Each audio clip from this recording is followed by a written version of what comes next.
Hello అండి.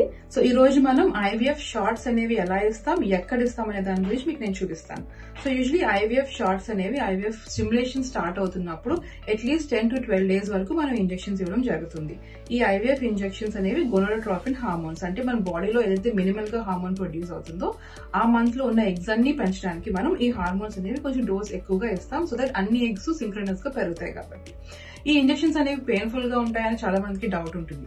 Usually ఈ injections అనేవి ఎక్కువగా సబ్క్యూటేనియస్ ఇంజెక్షన్స్, అంటే చాలా థిన్ గా ఉంటుంది needle, very thin needle. If you can see, ఈ థిన్ నీడిల్ తో మనం ఇంజెక్షన్స్ అనేవి ఇస్తాం, సబ్క్యూటేనియస్ ఇంజెక్షన్స్.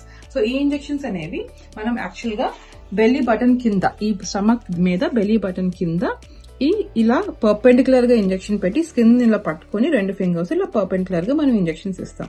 పర్పెండిక్యులర్ ఆర్ ఒకవేళ మనకి థిక్ గా ఉంటే స్కిన్ అట్లీస్ట్ ఇలా 45 degrees యాంగిల్లో అయినా సరే ఇంజెక్షన్స్ ఇవ్వడం జరుగుతుంది. సో యూజువలీ నీడిల్ చాలా చిన్నగా ఉంటుంది